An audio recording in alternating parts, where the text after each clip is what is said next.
Okay. Give me 1 second.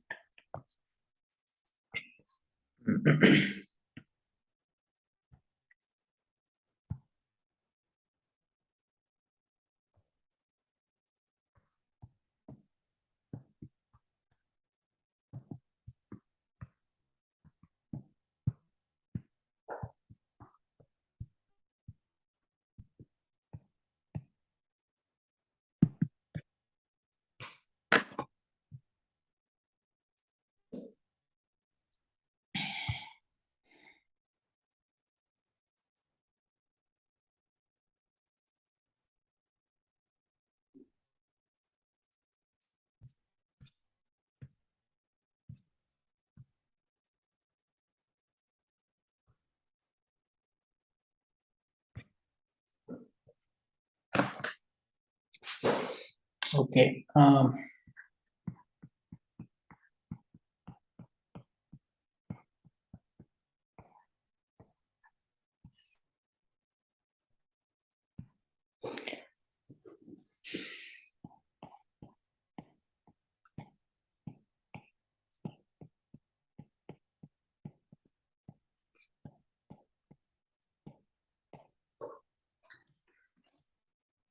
Okay. So as I'm going to copy paste. So as we see, right, the packing lemma essentially at a broad level is uh, essentially telling us that, okay, if we have the ingredients that we have, then we can go ahead and there is a way to identify the code words and the POVM to be able to achieve a particular rate. That's really what the packing lemma is saying at a broad level. Let's see. Yeah. So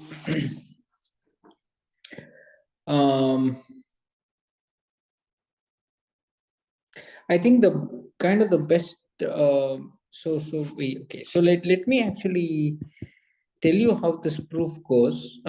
I'll just flash this for a minute, for a few seconds, leave it there for you to see, and then I will give you the broad idea of the proof, and then you will get a sense why the statement is of this sort.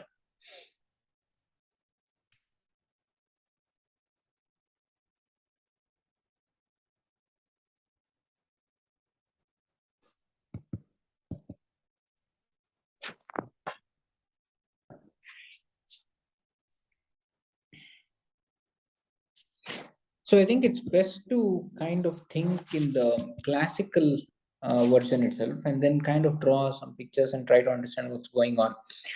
See, in the classical thing, right, we have, this is our yn.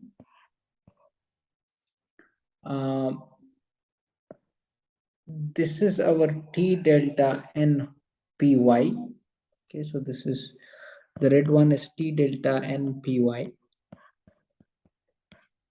Let's say 2 delta. Now, you take any xn in T delta npx. You take any xn in T delta npx. What do we know? We know, so I'll take, so I'll just say color blue. So it has a conditional typical set. Okay, so this is T delta, sorry, 2T2 delta N pxy given xn. This is true for any xn. Now, the size of, so the size of the blue ball, right? So how many how many such T delta and px's do you have?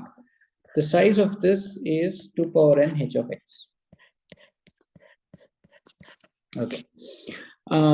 What is the size of the conditional typical set? 2T2 delta n pxy given xn. This size is 2 power n h of y given x. clearly, and you take any other, suppose I take x tilde n, then it is going to have another conditional typical set, and so that size is also going to be 2 power n h of y given x. So clearly, because 2 power n h of y given x, that is the size of the conditional typical set, times the total number of such typical sequences, this is 2 power n h of xy, right? Because h of y given x plus h of x is h of xy, right? And clearly, this is greater than 2 power n h of y, because that's the space of the ambient set. So what I'm saying is that all of these balls cannot be disjoint. They have to have, a significant overlap, right? Um, because if they were disjoint, then the ambient space, that is the size of the T2 delta n py, has to be of the order 2 power n h of xy, but it is not, which means that there has to be overlap. So which means that we have to be careful in choosing our sequences from T delta n px. Okay, so in other words, the what we call the conditional typical sets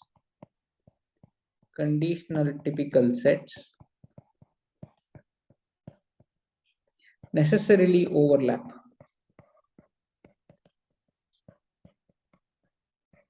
So this implies that we need to be careful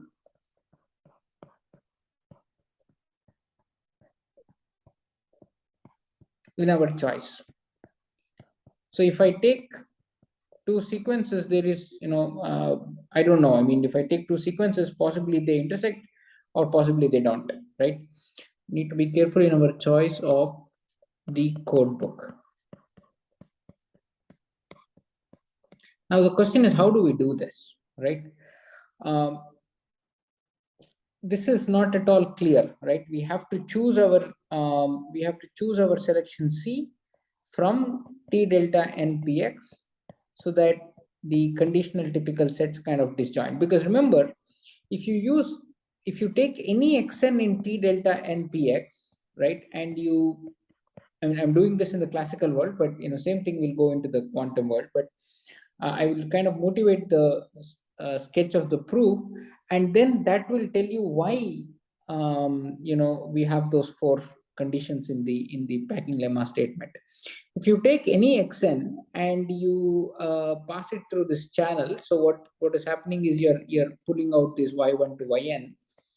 These are uniformly distributed in the conditional typical set. Remember what we have? We have something like this, right? So py given x of yn given xn is close to 2 power n h of y given x for every sequence for every yn in t2 delta n p xy given xn, right? So for everything, this is close. So that means what nature is doing is, if you put the blue sequence, nature is just completely uniformly picking one of the elements in the blue ball and throwing it out, right? So you have no way of the output of the channel could be any one of these. Similarly, if you put the green one, it could be any of one of these. So if you happen to choose sequences whose conditional typical subsets are not disjoint, then there is a good likelihood that you will end up in error, because if you fall in the intersection, the guy who observes the outcome, he doesn't know whether it was the green code word that was input or the blue code word that was input. So you have to be indeed careful. You have to be indeed careful in choosing your sequences so that the conditional typical sets are indeed disjoint. And hence, but the question is, how do you do this, right? It's not at all clear. So far, is everything clear? Is the calculations all clear? Calculation and the explanation so far, just put a thumbs up if it is clear.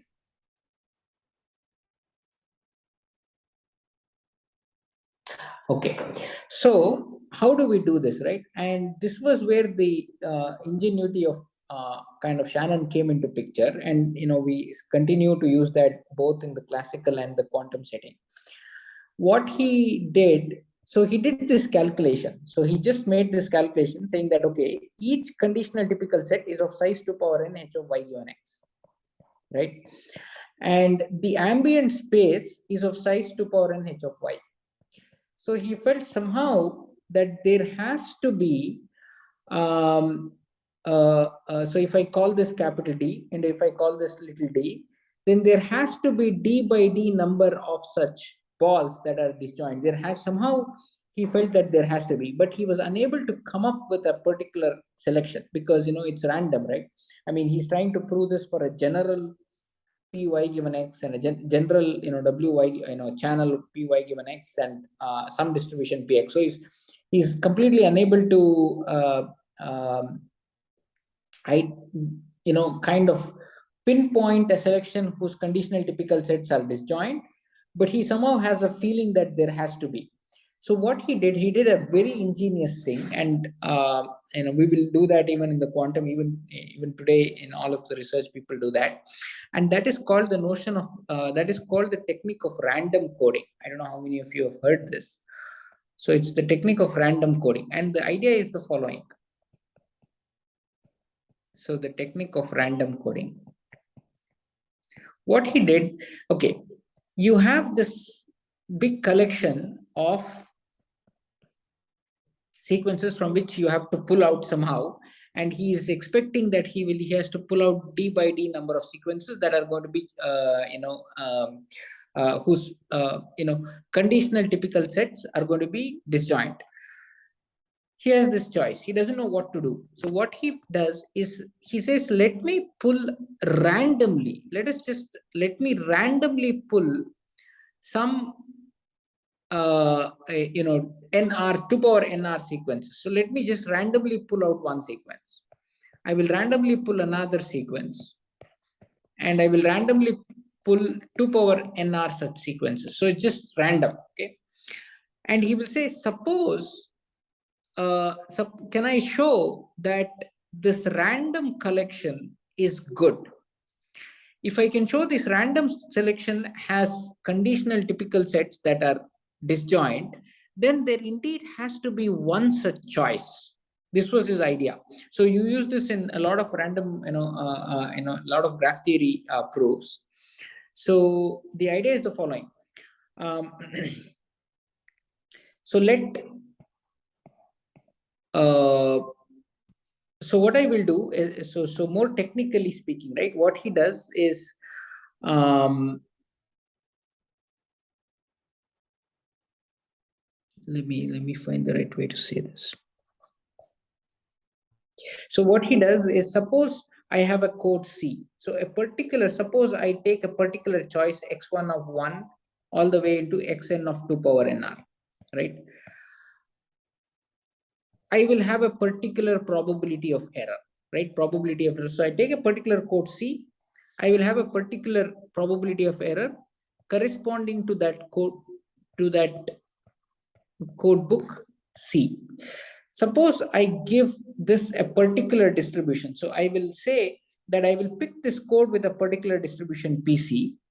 Okay, and so there are innumerable number of codes. For each code, I will associate a probability of picking that code, and suppose I do a summation over PC of error. So that means for every code there is a particular probability of error. I choose a code with a particular probability, and I sum over all possible code book choices. So you take for every code there is a probability of picking that code, and for every code there is a probability of error corresponding to that code. Now I will look at the average probability of error averaged over the entire collection of code books. If I can show that this is less than epsilon, then that means that there has to be a code. This implies that there exists some code C star for which PC star of the error has to be less than epsilon. Do you agree?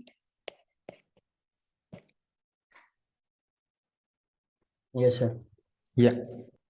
Okay, so that means somehow I should associate a probability with every code, and I should identify a probability of error for every code, and then show this average has to be less than epsilon. This is the idea.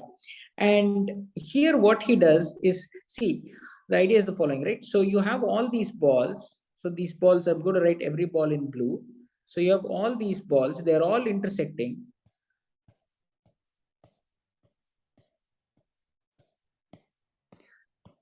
Each fellow is of size little d. The big fellow is of size capital D. And what he says is, suppose I randomly pick d by small d number of balls, then there is no need for my picking to kind of coagulate at any point. It has to be kind of uniformly spread. So if I pick one of them, it's going to be possibly this. If I pick another one at random, it's going to be this. If I pick another one at random, it's going to be this. If I pick another one at random, it's going to be this. There is no need. I mean, if I pick them randomly, there is no need for them to kind of coagulate at one point. So my random code book has to be indeed good. This was his idea.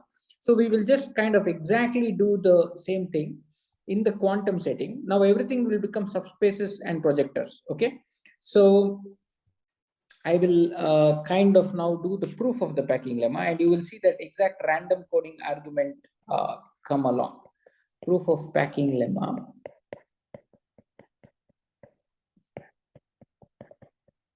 So we have the following, right? So we have this collection gamma z. Remember, this is like DHN, z belonging to z. I have this. I have a distribution on z. I have my gamma is defined as pz of z gamma z.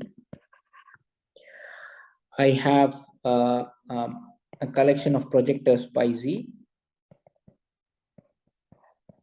and I have pi, and I also have the following. I have trace pi z rho z, sorry, gamma z is greater than equal to 1 minus epsilon. I will number all of these guys. So this is 1, sorry, this is 1, this is 2. I have trace another projector pi, trace pi gamma z is greater than equal to 1 minus epsilon. I have trace, this subspace doesn't have too much dimension. I know this. So, and then finally, I know that if I look at gamma pi, this is less than equal to 1 by capital D pi. Okay. And this is 3, this is 4, this is 3, this is 4, and this is 5. Okay.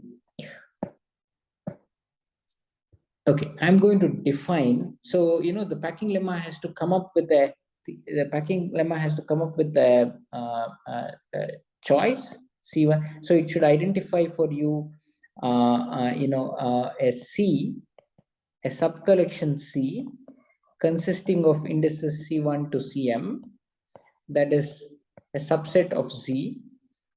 It should identify theta 1 to theta m. So it's a positive semi-definite operators that make up a POVM, such that, you know, that probability of error should be small, right? This should hold. These are the requirements. So I will identify all of these one by one.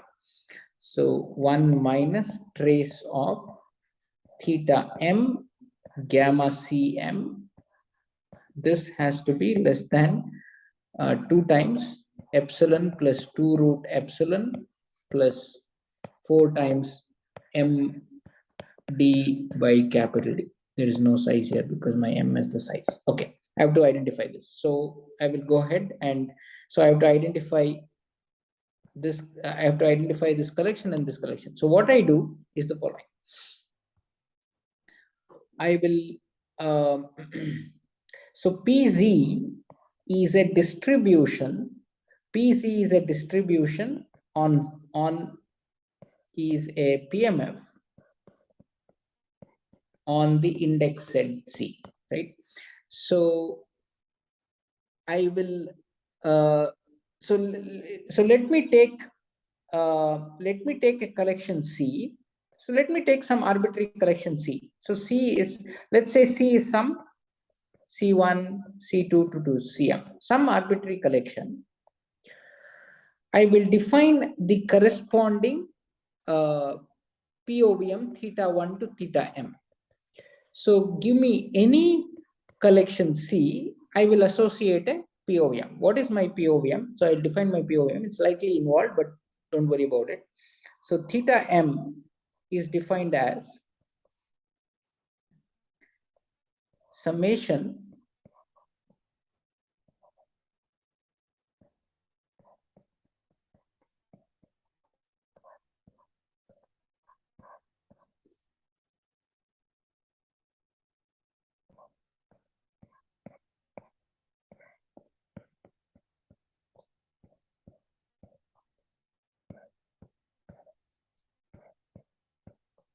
maybe I'll do CI.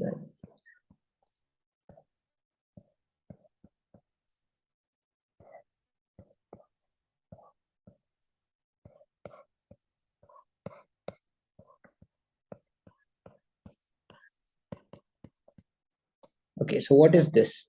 Recall what is pi. Pi is clear, right? Pi is a projector that is given in the hypothesis of the packing lemma. Similarly, pi z is also a collection of operators that is given in the hypothesis of the packing lemma. I am defining the following term. So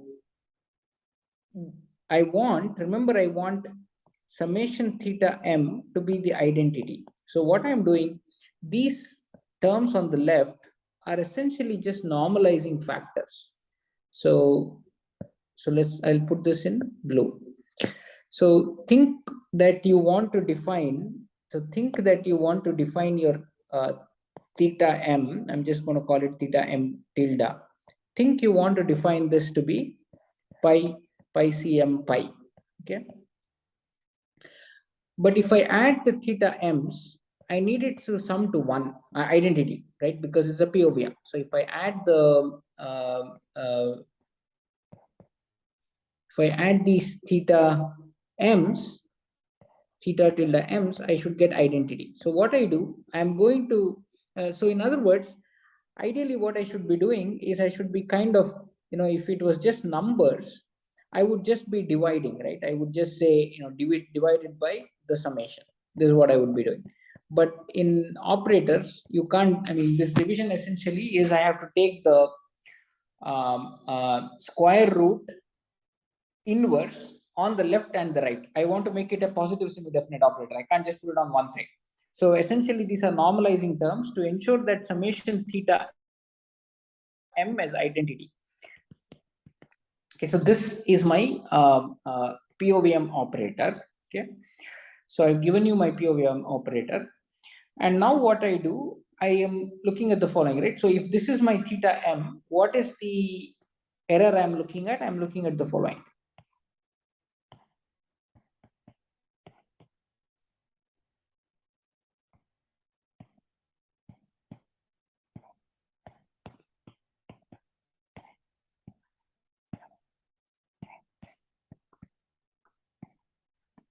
So this is my error for the particular code, right? So I can write this as 1 by m. So each step I will argue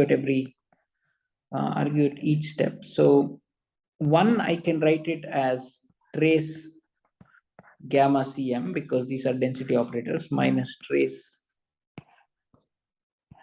theta m gamma cm. All that I've done is I've called that as I. So this is 1 by m. I can write this as follows: m equal to 1 to m trace I minus theta m gamma cm. Okay. This is just coming from the fact that, this is indeed the probability of error. Now what I do, I'm going to substitute for theta m. 1 by m, and I'm going to substitute for theta m, but I'm going to do it slightly, I'm going to write the term slightly differently. So this is I minus, what is theta m? Remember, we did the normalization. So look at this. I'm going to do little bit simplification here and then explain this. So this can be written as pi cm pi plus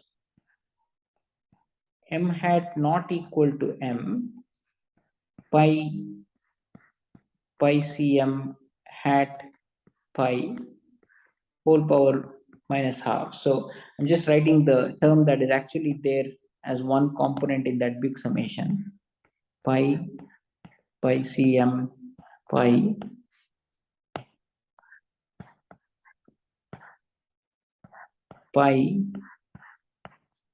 cm pi plus j equal to m, let's say m tilde not equal to m pi cm tilde pi. Okay, I know it might seem a little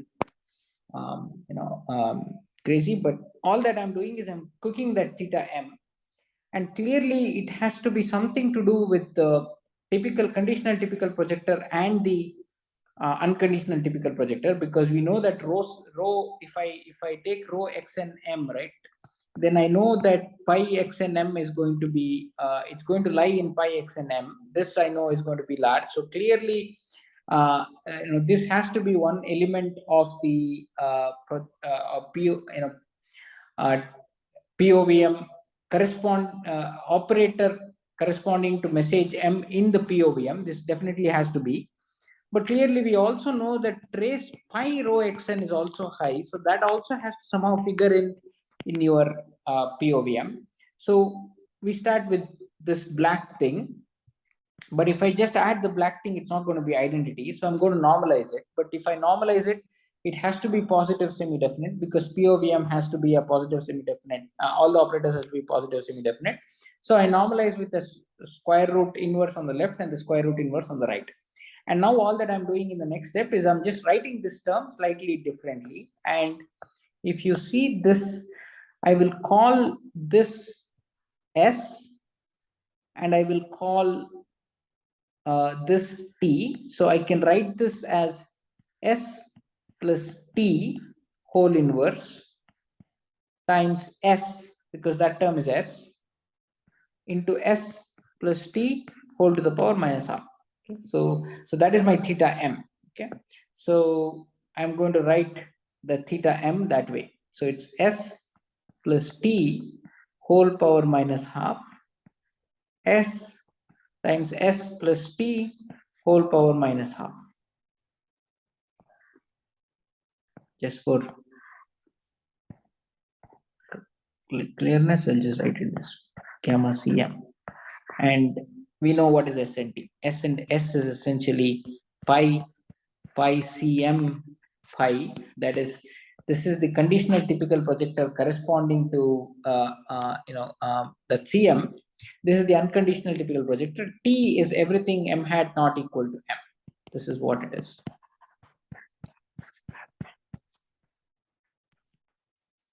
Okay. Now there is an important inequality which we use pretty much very often, which is called the Hayashi-Nagaoka inequality, which will help us go to the next step.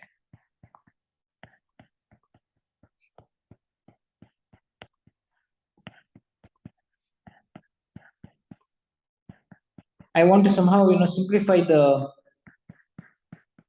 term above, and there is an inequality which proof I will not give. It is there in the book, and I will actually ask you to kind of work through the proof to me in the homework. So I'll give you the homework correctly. I'll tell you what you need to do. So the theorem is the following. Okay, so theorem. It's a very powerful theorem. This is actually one point we need to note is that we only need a bound on the trace of this big operator, but we use a very strong inequality. The Hayashi-Nagaoka is an operator inequality, and the Hayashi-Nagaoka inequality says the following. Suppose I've written it in terms of S and T because I'm going to write the statement also in terms of S and T. Suppose S, T are positive semi-definite operators.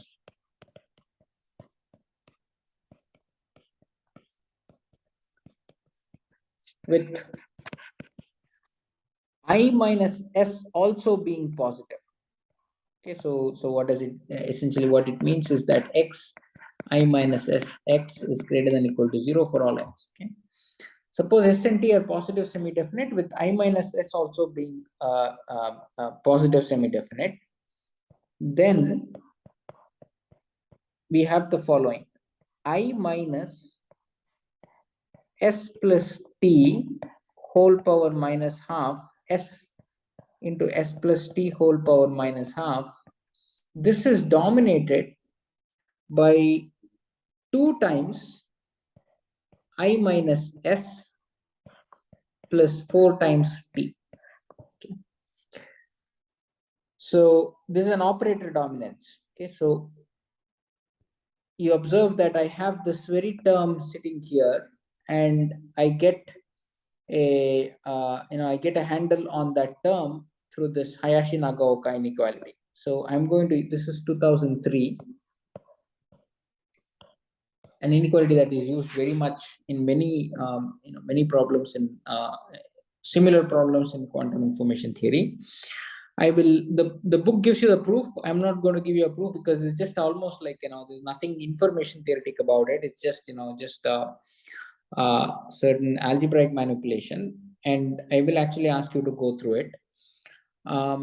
So with this, I can say the following, right? So with this, I can say from the Hayashi-Nagaoka, so I'll continue from what I have above.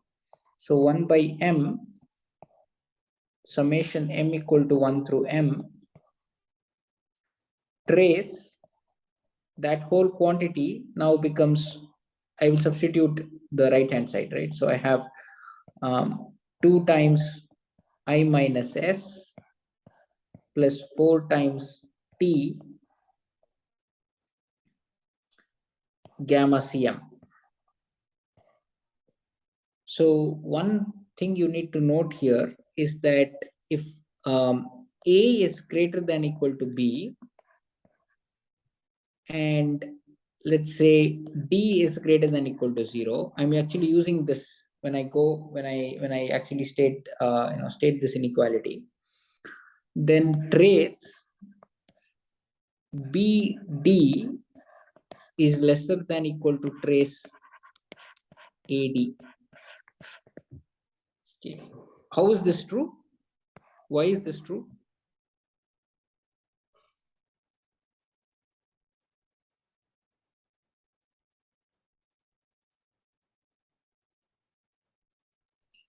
If you do like trace of A minus B times D and then use linearity. But why is this positive? So you're saying this is positive? Because A minus B is positive. Okay. And D also is positive. So I'll ask you a question. Suppose U is a positive semi-definite operator. V is a positive semi-definite operator. U times V doesn't have to be PSD, correct? U times V doesn't have to be PSD. So I'll just say not necessary. So you have to be very careful with operators. But it turns out, this is true. Okay. And the proof is not really hard. I'll just do, because I'll use this later on also, I'll just do this. So suppose I'll just do this. Okay. So let's say I'll not use U and B, it will make it slightly confusing. So let's say R, so P, let's say P and R are positive semi-definite. Okay. Keep in mind that PR need not be positive definite, need not be PSD. Okay. But I will show that trace PR has to be positive. Okay, so trace PR. So P is positive semi-definite, implies that I can write this as lambda I spectral decomposition, where all the lambdas are positive. R can be written as mu j Vj. Okay, I equal to 1 to t, j equal to 1 to d. I mean, this you should be doing in the homework, but I'm just doing it because possibly I have not given this. So PR is essentially I j lambda I ui ui. I will put the Vj's also. Vj. Okay. Now I'm going to do trace PR, and I'm going to expand it with the basis u. So I'm going to put a k I j. So it's lambda I mu j, and now I'm putting this k uk ui uj v sorry ui vj, and then you have the uk, that is the trace you've done. So this, if k is not equal to I, this is essentially delta ki. So your summation is going to squish. So you're going to have only k, and I is going to be j. So it's going to be lambda k mu j uk. That's going to be 1 because the others don't survive. This becomes uk, so this will be uk vj uk, and hence it is fine because these are just the sum of products of positive terms, u lambda k mu j and mod uk vj. So this is positive since all the lambda k's are positive because p is positive semi-definite, all the mu j's are positive all the mu j's are positive, and this is a square term. So that's why the trace PR is positive. So just as an aside. Okay, so that means this inequality is true. So I'll continue from there. So what do I have? I have the following. So 1 by m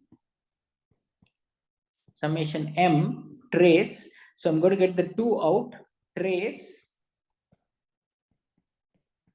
I minus s times gamma cm plus maybe I'll just write it again m, but there is a 4 trace t gamma cm. So I'll just minimize the screen so that you can kind of relate. So I got this 2 outside and I split the trace. So it's trace I minus s into gamma cm. That's what this is. The 2 is come out. 1 by m summation m is as is. Then 4t gamma cm. So 4 I pulled it out. Linearity I pulled the m out. That's what it is. So I'll continue from here. So there are 2 terms, right? So now I will substitute what I have. What is my S? Remember what is my S? S is, so I'll substitute all of that and let's see what we have. M. So I'll get the 2 also out. 2. So it's all algebra. Till now we have used the Hayashi and Nagaoka. We have identified the S and T. We have used the Hayashi Nagaoka. Then done a little bit of algebra. All that's going on. So trace. Let's write this down. I minus pi cm pi gamma cm plus 4 by m trace Now T is all the m hat not equal to m. Okay, m hat not equal to m. Pi c m hat pi gamma cm. Okay, so I'm going to write this down. So I have two terms. So I will just write this first term.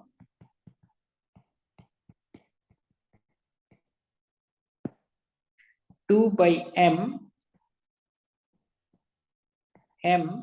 trace I minus pi cm pi gamma cm, and the second term is 4 by m, but there is a double summation. There is an m and there is an m hat not equal to m. That's important. You should not forget the double sum.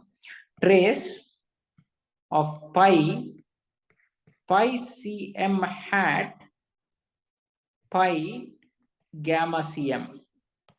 Okay, so let's bound each of the terms. Okay, first term, bound first term.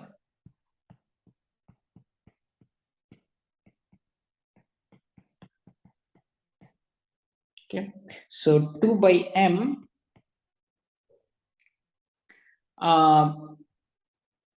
So what is this? So what will you use here?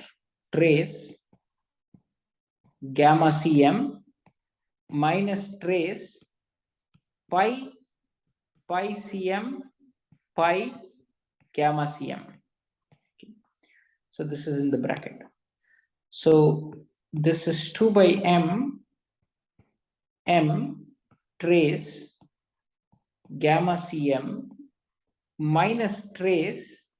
I'm going to use the cyclicity of the trace and pull this guy to the right. Okay, so this is pi cm, and so now I have pi. If you see, I have pi gamma cm and pi. Okay, so I'm going to just write it as pi gamma cm pi. Okay, this is what I have. Remember, we have the following. Remember, we have pi cm gamma cm to be very large. We know this. But the problem is I don't have that term here.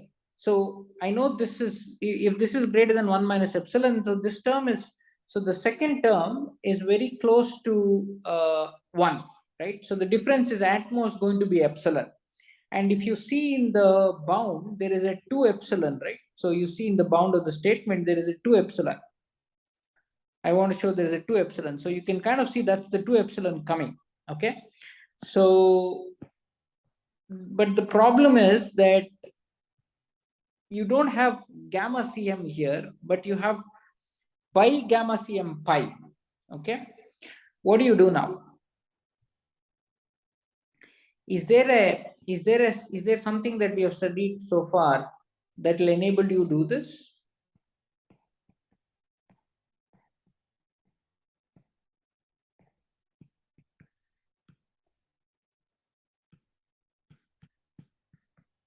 Then we can get the epsilon, we can get the 2 epsilon term here, because this thing is less than greater than equal to 1 minus epsilon. This whole quantity is going to be at most epsilon. But can we do this? Is there some way we can do this? Indeed, there is a way we can do this. And remember the following, measurement on closed states. We did this in the trace distance chapter. Measurement on closed states, and actually there is also a slight generalization of that. If rho and sigma, so we know this, right? Trace pi rho is at least trace pi sigma minus the distance between rho and sigma. So if this distance is small, then this thing is close to this. That's the idea. So which means I can say trace pi rho is at most minus trace pi sigma plus the distance between sigma and rho, right? I'll use exactly that. So I'll have this correction term, which is going to be the distance between pi cm,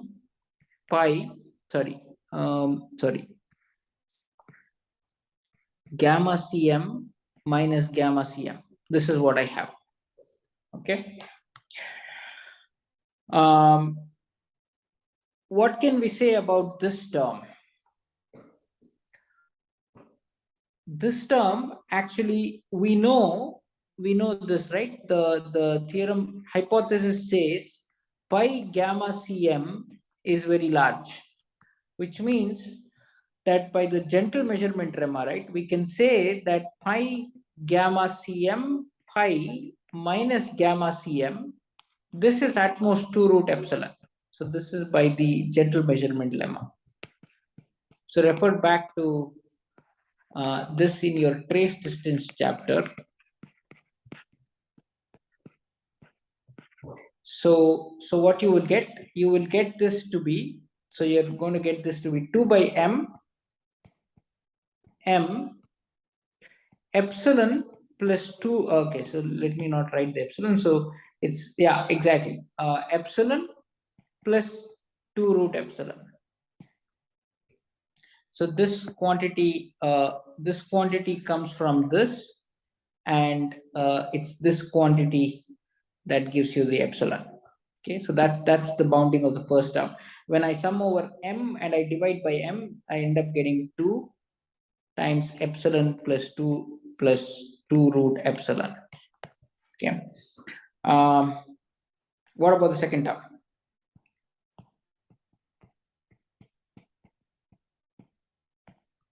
I will do, okay, I think I will, well, I think I announced till 7:15, right? So I am out of time. I think it's best to stop, because maybe I've kind of overloaded. So maybe I'll do the next term in the next class and then continue. Is that okay? Yes, sir.